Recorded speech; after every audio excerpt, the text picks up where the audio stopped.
পাত্রী দেখতে এসে পাত্রীর ডিভোর্সি বড় বোনকে পছন্দ হয়ে গেল। পাত্রীর ঠিক পাশেই তার ডিভোর্সি বোন নবনী দাঁড়িয়ে আছে। আমি বিয়ের পাত্রীকে না দেখে নবনীর দিকে চেয়ে আছি। এই ব্যাপারটা দুই পক্ষের সবাই টের পাচ্ছে, শুধু নবনী এখনও খেয়াল করছে না। ইস, মেয়েটা আমার দিকে কখন তাকাবে? পাত্রের ঠিক সামনের সোফায় বসে এক মনে ভাবছে আমান ফাহামি।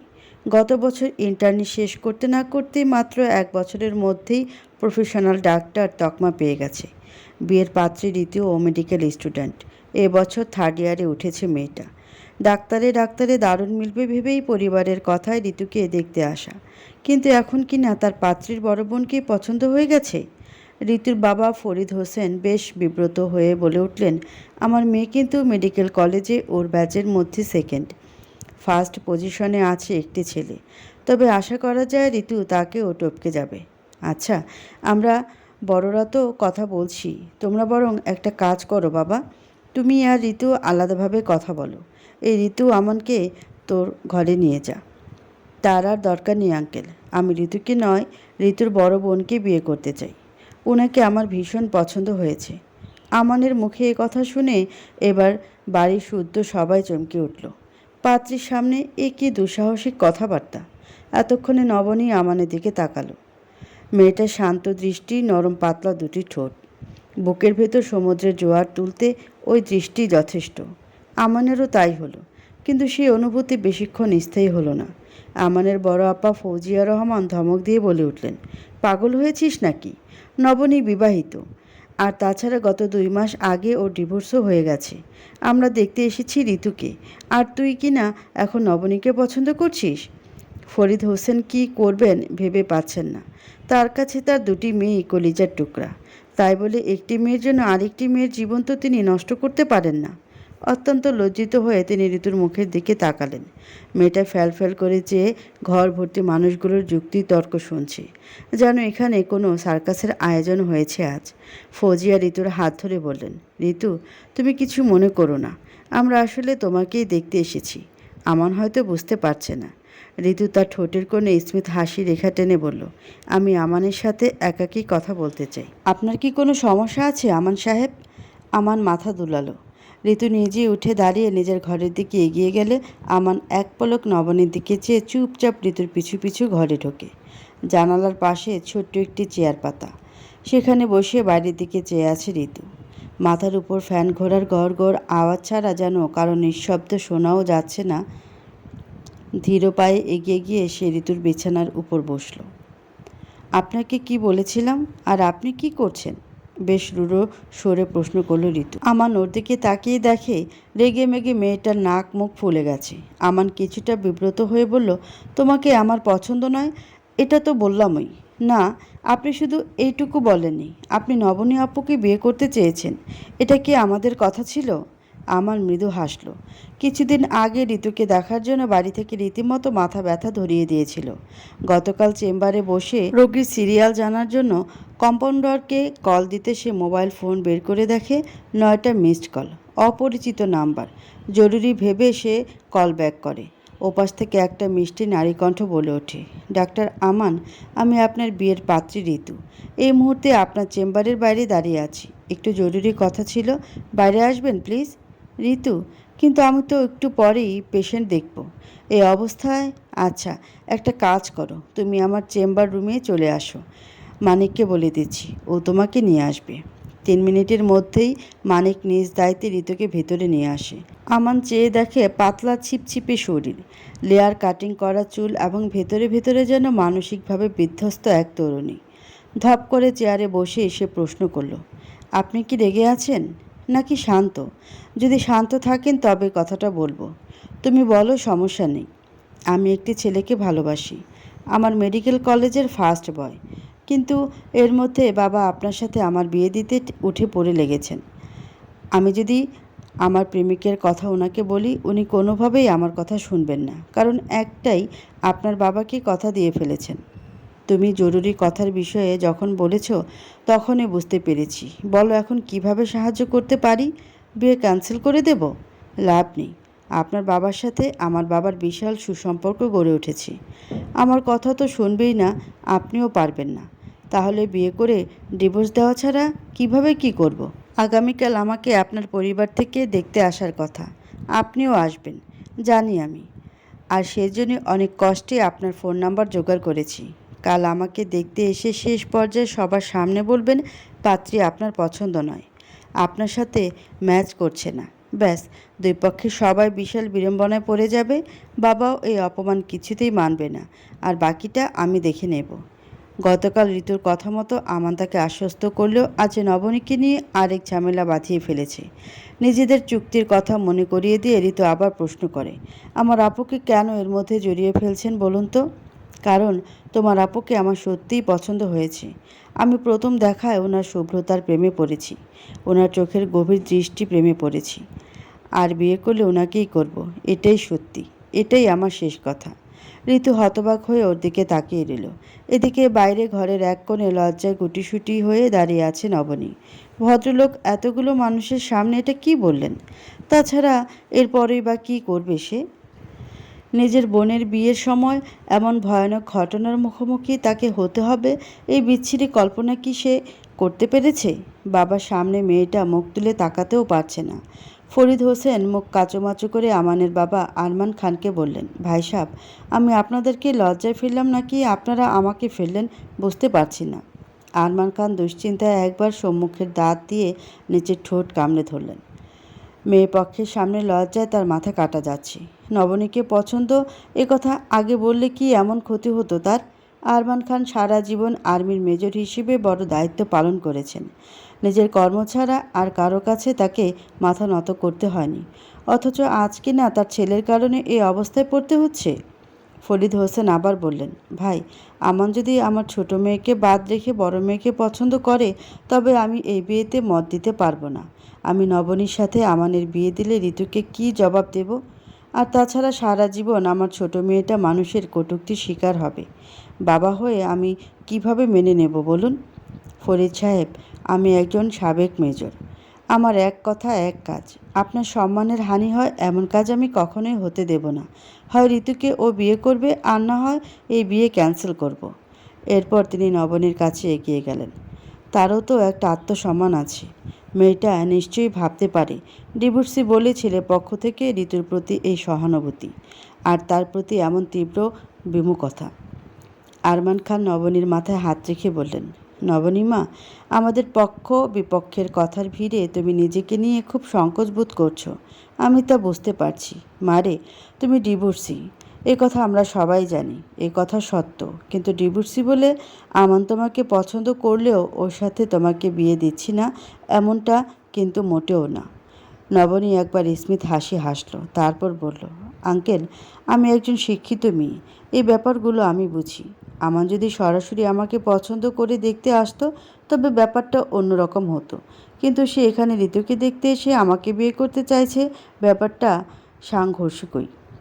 যদিও আমার মনে হচ্ছে এখানে ঋতুকে নিয়ে অন্য কিছু রহস্য লুকিয়ে আছে। অন্য রহস্য মানে? আমি ঠিক বুঝলাম না, একটু ক্লিয়ার করে বলো তো, কী সেটা? নিশ্চিত নই, ঋতুরা ফিরে আসুক, তখন বুঝতে পারবেন। তবে যাই ঘটুক, আমি আমান সাহেবের সাথে বিয়ের সম্মতি দিচ্ছি না, এই ব্যাপারে নিশ্চিত থাকুন। নবনের কথা শেষ হতে না হতে একটি অপরিচিত ছেলে বাসার ভেতর ঢুকলো। চুল উস্কো খুস্কো, চোখে মুখে দুশ্চিন্তার ছাপ স্পষ্ট। ভেতরে ভিতরে কোনো বিষয় নিয়ে ভীষণ ভয়ে ছেলেটা যে চুপসে আছে, তাও ওর চোখের দৃষ্টির সীমানা বুঝিয়ে দিচ্ছে। নবনী ওর বুকের ভেতরকার ভাবনাগুলো অনুভব করার চেষ্টা করলেও উপস্থিত অন্যরা অবাক হওয়া ছাড়া বিশেষ কোনো ভাবনা তাদের মস্তিষ্কে এলো না।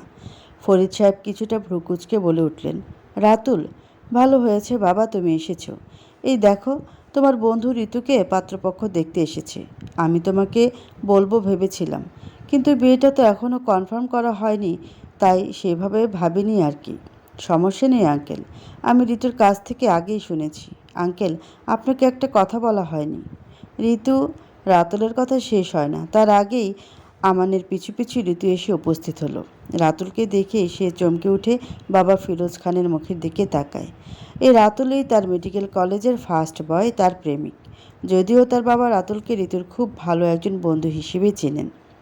আচ্ছা, বাবাকে রাতুল সব বলে দিয়েছে? ওর কি এত সাহস সত্যিই আছে? ঋতুর মাথায় যেন আকাশ পাতাল চিন্তা এসে ভর করতে শুরু করলো। যদিও সে চিন্তার সময়সীমা খুব বেশিক্ষণ স্থায়ী হলো না। আমান আবারও পূর্বের মতো দৃঢ় চিত্তে বলল, বাবা, আপনারা গুরুজনেরা উপস্থিত আছেন। আমি কিছুক্ষণ আগেই বলেছি, আমি ঋতুকে নয় নবনীকে বিয়ে করতে চাই। আমি সত্যি ওনাকে বিয়ে করতে চাই। জানি আপনারা প্রচণ্ড রাগ করবেন, কিন্তু আমার ব্যাপারটাও একটু বোঝার চেষ্টা করুন প্লিজ। আরমান সাহেব গলার স্বর বেশ কঠিন করেই প্রশ্ন করলেন, তোমার ব্যাপার? তোমার কোন ব্যাপার বোঝার চেষ্টা করব শুনি? একটা মেয়েকে দেখতে এসে আরেকটা মেয়েকে নিয়ে তেনা পেঁচাচ্ছ। আমার এইসব ভণ্ডামি কিন্তু ভালো লাগে না আমান। এভাবে বিয়ে ক্যান্সেল করে দিলে ঋতুর কী হবে ভাবতে পারছো? এবার আর আমানকে উত্তর দিতে হলো না। ঋতু এগিয়ে এসে বলল, আঙ্কেল, আপনারা উতলা হবেন না প্লিজ। আমানের সাথে আমার কথা হয়েছে। আমিও চাই উনি আমার বড় আপাকেই বিয়ে করুন। দেখুন, বিয়েটা হচ্ছে দুটি মানুষের মনের ব্যাপার, ভালো মন্দ অনুভূতির ব্যাপার। আমাকে ওনার পছন্দ নয়। এখন বাড়ির শুদ্ধ লোক জোর করে বিয়ে দিয়ে আসলে কি আমাদের সুখী করতে পারবেন? পারবেন না। তাছাড়া আমার সাথে জোর করে বিয়ে দিয়ে পরে যতবার এই বাড়িতে আসবো, আমার আপা কারোর সামনে মুখ তুলে তাকাতেও পারবে না। এরপর সে ফরিদ সাহেবের কাছে হাত জোর করে বলে, বাবা, নবনী আপাকে উনি বিয়ে করলে আমার সত্যিই কোনো সমস্যা নেই। আমান সাহেব অত্যন্ত ভালো মানুষ, এই বিষয়ে আমি গ্যারান্টি দিচ্ছি। আর নবনী আপা কতটা সফট স্নিগ্ধ মনের মানুষ সে কথা তুমি নিজে অস্বীকার করতে পারবে? শুধু আমান কেন, এই পৃথিবীর যে কোনো বুঝদার পুরুষই আমার আপাকে যদি একবার কাছ থেকে দেখে সেই প্রেমে পড়ে যাবে। তার অতীতের সাথে যেটা ঘটেছে তা তো আর আপার হাতে ছিল না, তাই না? বাবা, আমান সাহেবের মতো মানুষের পাশে আপাকেই মানায়। আরমান খান এবং ফরিদ হোসেন একে অপরের মুখ চাওয়াচাওয়ি করলেন। আমান যে জিদ ধরে হলেও নবনীকে বিয়ে করতে পারে সে ব্যাপারে তারা নিশ্চিত। তাহলে এর মধ্যে অযথা বয়োজ্যেষ্ঠরা ঝামেলা সৃষ্টি করে লাভ কী? নিজের প্রতিশ্রুতি গোল্লায় যাক, ছেলে মেয়ের সুখই তাদের কাছে বড় বিষয়। আরমান খান সহাস্যে বললেন, তাহলে আর কি? ঋতু যখন বলছেই তখন আমার আর আপত্তি নেই। আমাদের নবনী মাকেই আমার ঘরের পুত্রবধূ করব। কি বলেন ফরিদ ভাই? সবাই যখন রাজি তখন আমি আর বাধা দিই কী করে বলুন তো? কিন্তু আমি রাজি নই। বাবা, তোমরা নিজেদের ইচ্ছে মতো দিতে পারো না। বিয়েটা যেহেতু আমার, তাই আমার মতামত নেওয়াটাও জরুরি। আমি আমান সাহেবকে বিয়ে করতে পারবো না। সবাই যখন বিজয় উল্লাসের সূচনা করতে যাচ্ছে ঠিক এমন মুহূর্তেই বেঁকে বসলো নবনী। এত কষ্টে সবাইকে ম্যানেজ করেও সে যে তীরে এসে তরি ডুবিয়ে দিচ্ছে, এই ভেবেই ঋতুর যেন মাথায় হাত। নবনী যদি আমানকে বিয়ে না করতে চায় তবে বাবা ফরিদ হোসেন এখন কি ভয়ানক সিদ্ধান্ত নেবেন কে জানে। সে অসহায় দৃষ্টিতে অবনীর দিকে তাকালো। নবনী আবার বলল, ঋতুকে ওনার পছন্দ নয় ঠিক আছে, বিয়ে হবে না, কিন্তু তাই বলে ঋতু রিপ্লেসে আমাকে দুধভাত হিসেবে চালিয়ে দেবার তো কোনো মানে নেই। আচ্ছা আমান সাহেব, আপনি এলেন, আমাকে আপনার পছন্দ এটাও হুট করে বলে দিলেন, কিন্তু আপনি কিভাবে ভাবলেন যে আপনাকে আমি বিয়ে করব? আপনি কি আমার অতীত জানেন? কি অতীত জানব? ডিভোর্স আপনার দোষে হয়েছে কি না সেটা আমি জানার আগ্রহ বোধ করছি না। এরপরও আপনি জানতে চাইলে আমার আপত্তি নেই। কখন বলবেন বলুন? আমানের প্রশ্নে নবনী ভ্যাবাচাকা খেয়ে গেল। সে ভেবেছিল পাত্রপক্ষ থেকে অন্তত ডিভোর্সের কারণটুকু অন্তত জানতে চাইবে, অথচ এ মানুষগুলো সম্পূর্ণই উল্টো। প্রসঙ্গ পাল্টে নবনী আবার জিজ্ঞাসা করল, আমাকে আপনি কতটুকু চেনেন? দুজন মানুষ পরস্পরকে না চিনে এভাবে বিয়ের কথা ভাবাটা ছেলে মানুষই। আমান একবার উপস্থিত সবার দিকে চোখ বুলিয়ে নেয়। ক্রিকেট ম্যাচের শেষ বলের কারিশমা দেখার উৎসুক জনতার মতো সবাই ওর দিকে ড্যাব ড্যাব চোখে চেয়ে আছে। আমান মৃদু হেসে বলে উঠল, আপনাকে আমি ঋতুকে চেনার আগে থেকে চিনি যে আপনার পছন্দের রং বেগুনি পাহাড় পাহাড় বেশি টানে। টয়েনবি হুমায়ুন আহমেদকে বেশি পড়েন, নজরুল করেন। দুধ, কফি, ঠান্ডা ভাত আর ঘিয়ের সাথে ডিম এবং মাংসের টুকরো দিয়ে ভাজি আপনার প্রিয় খাবার। আন্টি দারুণ বানান। এতক্ষণে নবনীর মা তরু বেগম চুপচাপ বসেছিলেন। স্বামীর পাশে দুই একটা মতামত ফিসফিসিয়ে দিলেও মেয়েদের সিদ্ধান্তের মধ্যে তিনি কথা বলা প্রয়োজন বোধ করেননি। তার অবশ্য কারণও আছে। মুখের এক পাশ প্যারালাইজড হয়ে যাবার পর থেকে যৎ সামান্যই আওয়াজ করেন। আমানের মুখে নিজের নিজস্ব রেসিপি কথা শুনে চোখ মুখ যেন চিকচিক করে উঠল তার। আমান আবার বলল, এখন পর্যন্ত যেটুকু জানালাম এর বাইরেও কি আপনাকে উত্তর দেবার প্রয়োজন আছে? থাকলে বলুন। নবনী একেবারে চুপ হয়ে গেল। এই মানুষটা তাকে জানল কিভাবে? সেটাই এখন বড় প্রশ্ন হয়ে দাঁড়িয়েছে। সে মিটিমিটি চোখে বাড়ির অন্য সব সদস্যদের দিকে তাকিয়ে লক্ষ্য করে সবাই তার হ্যাঁবাদক উত্তরের অপেক্ষায় অধীর আগ্রহে চেয়ে আছে। নবনী কিছুক্ষণ চুপচাপ দাঁড়িয়ে থেকে বাবা ফরিদ হোসেনকে বলল, আই নিড টাইম। বাবা, তোমরা কি আমাকে একটু সময় দিবে প্লিজ? দেখো নবনী, আমার ভাই বলে বলছি না, আমানের মতো ছেলে লাকে একটা মিলে। আমি জানি একবার ঠকে গিয়ে তুমি মানসিকভাবে মানুষের উপর থেকে কতখানি বিশ্বাস হারিয়েছ। ভয় পাওয়াটাই স্বাভাবিক।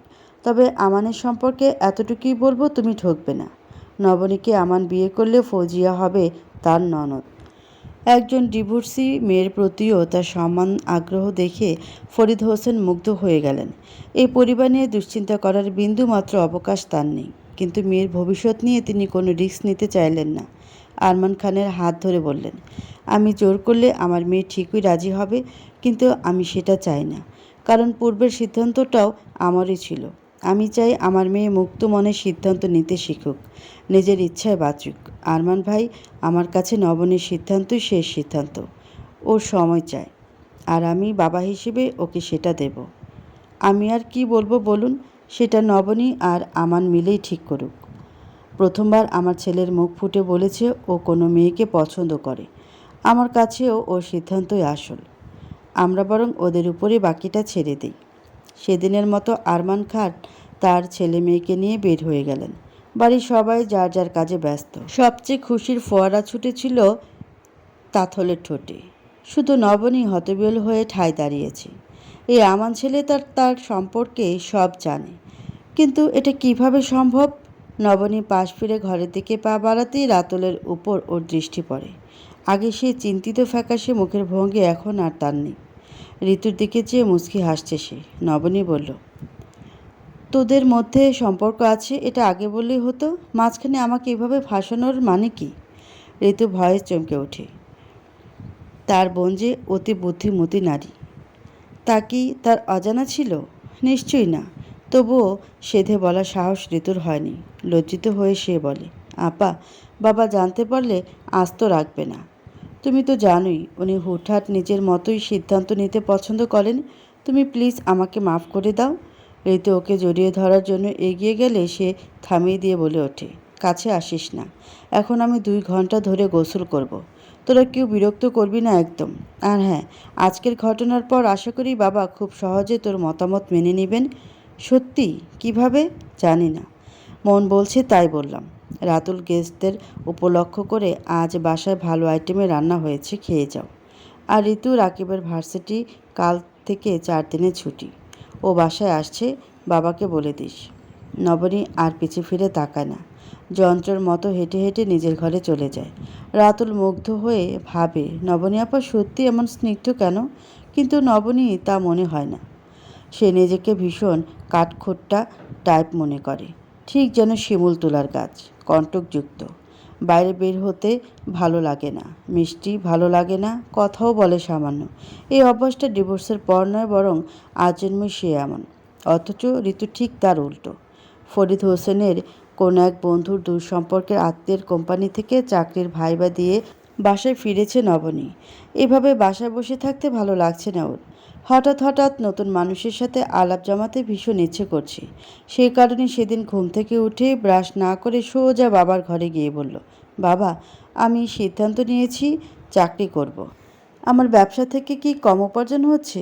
না, তুমি দারুণ ব্যবসায়ী, এ নিয়ে আমার আপত্তি নেই, কিন্তু আমি মেয়ে হয়ে তো ওসব দোকান আরও সামলাতে পারি না। ভার্সিটি শেষ করি ওসব করবে রাকিব। কারণ পাশ করে বেরোলেও তোমার ব্যবসার 10 ভাগের 1 ভাগ বেতনের চাকরিও ও পাবে না। যাই হোক, আমি চাকরি করতে চাই, সিদ্ধান্ত নিয়ে নিয়েছি। আচ্ছা ঠিক আছে, তবে অপরিচিত কোথাও যেতে দেব না। দেখি, আমার এক বন্ধুকে বিকেলে কল দিবনে। আমান মুচকি হাসল। একটা কফির জার ওর দিকে এগিয়ে দিয়ে বলে, কথাটা আংশিক সত্য। হাসপাতাল থেকে বাসায় ফিরছিলাম, আপনার বাবাকে ফোন দিলে উনি জানান আপনি এখানে, তাই স্টক করতে চলে এলাম। বিরক্ত হলে চলে যাচ্ছি। যেতে হবে না, আপনাকে অনেকগুলো প্রশ্ন করার আছে। করুন। আমি যে আমানকে দেখছি, এটা আপনি নন, তাই না? যা আমার সামনে দেখাচ্ছেন তা সম্পূর্ণ ভুয়া।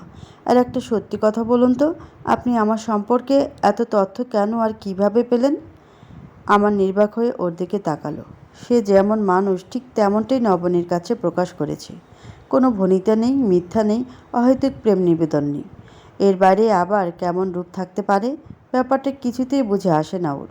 সে এরকম হতভম্ব হয়েই নবনীর দিকে চেয়ে আছে। কিন্তু নবনীর এতে বিন্দুমাত্র মায়া হলো না। মানুষের ওপর থেকে তার সমস্ত মায়া তার অনেক আগেই উঠে গেছে। যা আছে তা মানুষ হিসেবে সামান্য আবেগ।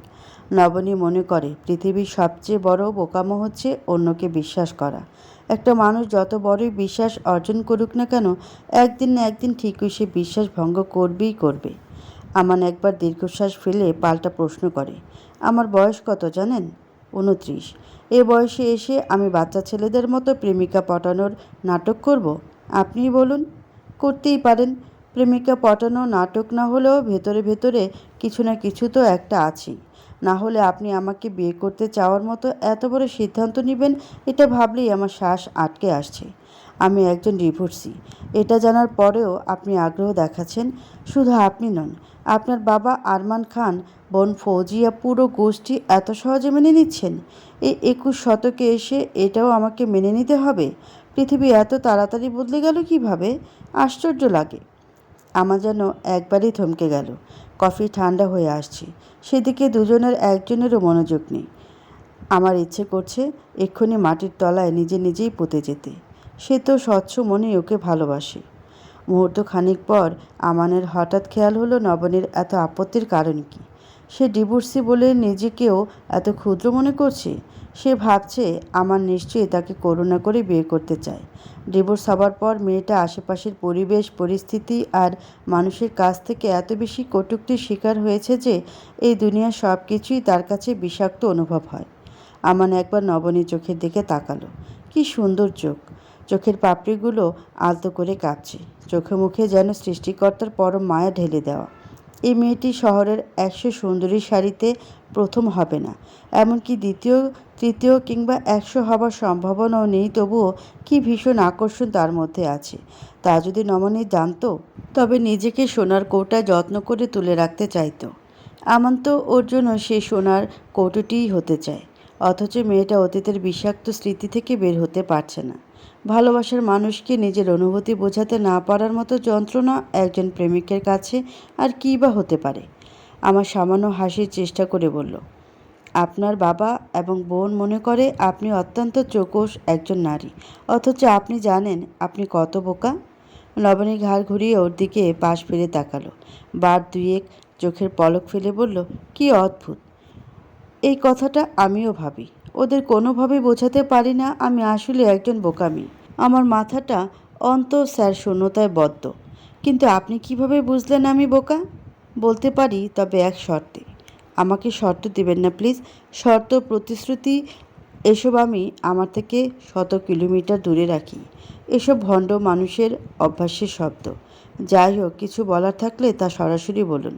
আচ্ছা, আমি আপনাকে বলবো, যদি আপনি আমার সাথে কোথাও বসে ঠান্ডা মাথায় একটু গরম কফি খান। আপনার কফিটা প্রায় ঠান্ডা হয়ে গেছে। এই নাও, খাওয়ার মতো এখনও গরম আছে। এখান থেকে পশ্চিম দিকের গলিটা পেরিয়ে গুনে গুনে ঠিক 100 পা এগুলে শহীদ চত্বরের ছোট্ট একটি পার্ক আছে। ওখানেই বসি। আমার মাথা দুলিয়ে সায় দেয়। নবনী তার কথায় সহজ হয়ে আসছে। মেয়েটার সরলতা তাকে ঠিক এই মুহূর্তে একটা জিনিসই উপলব্ধি করালো, মেয়েটির আসলে লাইফ পার্টনার চায় না, আগে চায় তাকে বোঝার মতো একজন বন্ধু। নিজেকে লুকোতে লুকোতে সে মানুষের ভিড় থেকে অনেক দূরে সরিয়ে ফেলেছে। বন্ধুত্বের হাত বাড়িয়ে তাকে সেখান থেকে ফিরিয়ে আনতে হবে। পার্কের একটা বেঞ্চে বসে নবনী ঠান্ডা কফি খাচ্ছে। ঠিক ঠান্ডা বললে ভুল হবে, হালকা গরম কিংবা কুসুম গরমই বলা যায়। কফির এই অবস্থায়ও আলাদা একটা স্বাদ আছে, যা আগে কখনো টের পায়নি। গরম কফি ঠান্ডা হয়ে এলে তখন কফির ফ্লেভারটাই বেশি পাওয়া যায়। হঠাৎ কী মনে হলো, মুখ থেকে কফির জার সরিয়ে সে উচ্চস্বরে হেসে ওঠে। আমার ব্যাপারটা ধরতে না পেরে বোকার মতো চেয়ে আছে। নবনী তখন হাসতে হাসতেই বলে, আমান সাহেব, আপনি কি ভাবছেন আমি কেন বোকা? এটা আপনি কিভাবে বুঝেছেন তা জানার জন্য আমি এখানে এসে বসবো? আমান কি জবাব দেবে ভেবে পায় না। নবনীর সাথে সাথে সেও হেসে ফেলে। নবনী আবার বলল, আমি মোটেও এসব জানার জন্য এখানে আসিনি। তাহলে? তখন আপনার সাথে হয়তো কড়াভাবে কথা বলে ফেলেছি। কথাগুলো আপনার কাছে খারাপ লেগেছে হয়তো। তাই এজ এ হিউম্যান বিং আপনাকে একটু সঙ্গ দিচ্ছি। আপনাকে তখন বোকা বলাটা আমার ভুল হয়েছে। করজোড়ে আমি মাফ চাই। এবার বলুন, চাকরিটা কি হয়েছে? আমার কেন জানি মনে হচ্ছে হয়েছে। হয়েছে? কিন্তু এই মনে হবার কারণ? সব ব্যাপার এত কারণ খোঁজেন কেন? কারণ ছাড়া কি দুনিয়ায় কিছু হয় না? না, হয় না। এই দুনিয়ার সব কিছুতেই কারণ থাকে। এই যে ওরা আমাকে চাকরি দিল, এখানে কারণ আছে। আর যে মানুষগুলো যাচ্ছে তারও কারণ আছে। আর এই যে আপনি নিজের চেম্বার থেকে ছুটি নিয়ে আমার জন্য কফি নিয়ে দাঁড়িয়েছিলেন, তার পেছনেও কারণ আছে। তাহলে আপনার প্রাক্তন স্বামীর সাথে ডিভোর্স হবার কারণ কি? নবনী চুপ হয়ে গেল। কিছুক্ষণ শুধু ফ্যাল করে চেয়ে রইল মাটির দিকে। আমান আবার বলে, সেদিন কিন্তু এই ব্যাপারে কথা বলতে চেয়েছিলেন। সেই কারণেই কি আজ ক্ষতটাকে খোঁচাতে চাচ্ছেন? না, আমার নিজের জন্য আমি জানার প্রয়োজনও মনে করি না। কিন্তু আপনি শুধুমাত্র এই একটি ঘটনাকে কেন্দ্র করে জীবনটাকে একটা বৃত্তের মধ্যে আটকে ফেলেছেন। আমি সেই বৃত্তের গোলকধাঁধা আপনাকে মুক্ত দেখতে চাই। আপনার স্বার্থেই আজ আমি জানতে চাই। নবনী অকস্মাৎ উঠে দাঁড়ালো। ডানে বামে কোথাও না তাকিয়ে দ্রুত পায়ে সে পার্ক থেকে বের হয়ে যায়। আমার বেঞ্চে বসে পেছন থেকে লজ্জিত সরে বলছে, নবনী, আই এম সরি। আমি এইভাবে বলতে চাইনি। কিন্তু নবনী কোনো কথাই শুনল না। তার মন আর মস্তিষ্কে সে কী নিয়ে আরাধনা করে তা কেবলমাত্র সেই জানে। ক্লাসের ঠিক সামনেই দেয়াল হেলান দিয়ে দাঁড়িয়ে আছে রাতুল, আর তার সামনে ঋতু। রাতুল কিছুটা কৌতূহলী হয়ে তাকে জিজ্ঞাসা করছে, তোমাদের বাড়ি থেকে সেদিন আসার পর আমার মাথায় শুধু একটাই প্রশ্ন ঘুরপাক খাচ্ছে। প্রশ্ন কি? আমার আপাকে নিয়ে। হ্যাঁ, ওনার মতো একটা মানুষের ডিভোর্স কিভাবে হতে পারে? ওনার প্রাক্তন স্বামী বোকা না হলে ওনাকে ডিভোর্স দেয়? ঋতু জবাব দেয়, নকিব ভাই আপুকে ডিভোর্স দেয়নি, আপুই ওনাকে ডিভোর্স দিয়েছেন। নিজেদের কাবিনের সমস্ত দায় থেকে মুক্ত করে দিয়েছেন। আমার ধারণা নবনী আপা আজও নকিব ভাইকে ভালোবাসেন, তবে তার চেয়েও বেশি করে ঘৃণা। মানে? এত ভালোবেসেও ডিভোর্স দিলেন, তাও আবার স্বেচ্ছায়? আমার তো মাথা আউলিয়ে যাচ্ছে। নবনী আপুর মতো এমন বুদ্ধিমতী মেয়ে যখন এমন সিদ্ধান্ত নিয়েছে, তখন এর পেছনে নিশ্চয়ই কোনো কারণ আছে। সেই মুহূর্তে ঋতু কোনো জবাব না দিলেও ক্লাস শেষে রাতুলকে ক্যান্টিনে ডেকে তার নবনী আপার বিচ্ছেদের গল্পটি শেয়ার করেন। নকিবের সাথে নবনীর বিয়েটা মোটামুটি পারিবারিকভাবেই হয়েছিল। বাবা ফরিদ হোসেন নিজে দেখে শুনে বিয়ে দিয়েছিলেন। পাত্র হিসেবে নকিব খারাপ নয়, অন্তত এই যুগে 10-5টা যোগ্য ছেলের সারিতে প্রথম হবার সম্ভাবনাই বেশি। ফরিদ হোসেন বড় মেয়ের যোগ্য পাত্র পেয়ে মহানন্দে বেশ ধুমধাম করেই বিয়ে দিলেন। নবনীর যথাযথ মত আছে কি না সে বিষয়ে বাড়ির লোকের খুব একটা ধারণা নেই, তবে সে বলেছিল রাজি। বিবাহিত জীবন নিয়ে দুই পরিবারই মহা খুশি। কথাই বলে সৃষ্টিকর্তা কিছু যুগল নাকি নিজে হাতে বানান। নকিব নবনীকে লোকজন দেখে সর্বদা সেই বলিই আওড়েছে। দীর্ঘ 2 বছরের নির্ঝঞ্ঝাট সংসার বেশ ভালোই ছিল। তবে হঠাৎ একদিন বিপত্তি বাধল নকিবের আনা একটা ছবি থেকে। সেই ছবিতে নবনী একটি ছেলের সাথে রেস্টুরেন্টে বসে আছে। দুজন মানুষের সামনে একটি মাত্র কফি, তা নবনীর পছন্দের কফি। নবনী ছেলেটির হাত ধরে আছে। রাতে ঘুমানোর আগে নবনী যখন বিছানা গোছগাছ করতে ব্যস্ত, নকিব এসে ওর চোখ হয়ে আটকে ধরে বলে ওঠে, তোমার জন্য আমার পক্ষ থেকে একটা বড় সারপ্রাইজ আছে, দেখবে? নবনী নিজের চোখের উপর থেকে হাত সরিয়ে মৃদু হেসে জিজ্ঞাসা করে, হঠাৎ সারপ্রাইজ? হ্যাঁ, এই দেখো। সে নবনী চোখের সামনে ফটোগ্রাফটা এগিয়ে ধরে ছবির মানুষ দুটিকে দেখে তার উত্তর দেওয়ার ভাষা থাকে না। সে কেবলই শিকারি বাঘের থাবার নিচে আটকে পড়া হরিণ ছানার মতো ফ্যাল করে চেয়ে রইল। নকিব প্রচণ্ড শান্ত মেজাজেই তাকে জানায়, আমার সাথে তোমার এমন সুন্দর ছবি নেই, তাই না বলো? নবনী কম্পিত স্বরে জবাব দেয়, না নেই। কিন্তু এ ছবি আমাকে দেখবার কারণ কি নকিব? আর এমন বিচ্ছিরি অর্থপূর্ণ ছবি কে তুলেছে? আর কেই বা পাঠিয়েছে? আমার ভীষণ ঘনিষ্ঠ বন্ধু। কিন্তু ছবি কেন পাঠিয়েছে এখনও বুঝতে পারছো না? আমার আফসোস নবনী, আমি ছাড়াও তোমার জন্য কারো হাত ধরার দরকার পড়ে। নকিব, আমি তোমার বিবাহিত স্ত্রী, বুঝে শুনে কথা বলো। এ ছবির অর্থ ভিন্ন।